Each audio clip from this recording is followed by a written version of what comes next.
السلام علیکم ورحمۃ اللہ وبرکاتہ۔ بسم اللہ الرحمن الرحیم۔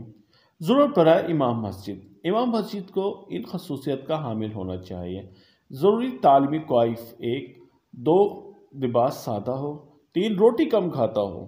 4 کھانا ایک وقت کا بھی نہ ہو، 5 نیک متقی پرہیزگار ہو، 6 اللہ پر توکل کرتا ہو، 7 یعنی ختم وغیرہ اور نکاح کے پیسے نہ لے، 8 وقت کا پابند ہو، 9 24 گھنٹے مسجد میں ہو، 10 جنازے بھی پڑھائے، 11 بچوں کے کان میں اذان بھی دے، 12 2 وقت بچوں کو قرآن پڑھائے، 13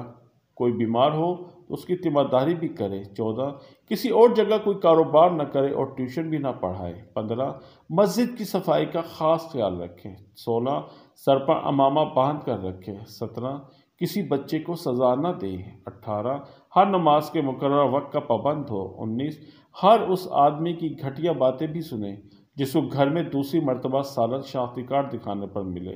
20 نئے آنے والے چھوٹے چھوٹے بچوں کو مسجد میں آنے کا عادی بنانے کے لیے اپنے خرچ پر ٹافیاں بھی دے،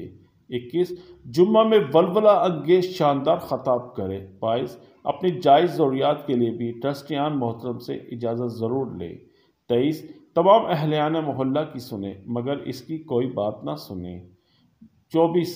کسی کی بات پر کوئی جواب نہ دے، 25 سب کو خوش رکھے، 26 اپنا سارا کام خود کرتا ہو، 27 سارا الزام بھی سہتا ہو، 28 ایک بلاوے پر رات کی نیند چھوڑ کر آ جاتا ہو، 29 ضرورت کے وقت بھی چھٹی نہ لیتا ہو، 30 تنخواہ کے علاوہ کسی اور مراد کا متحمل نہ ہو،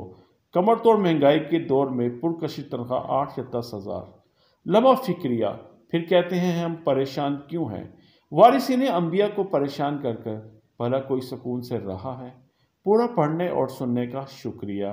آپ کا وقت ضائع کرنا مقصود نہیں تھا، بس پاکستانی معاشرے کی ایک تلخ حقیقت کی نشاندہی مقصود تھی۔ جزاکم اللہ خیرا و احسن الجزا۔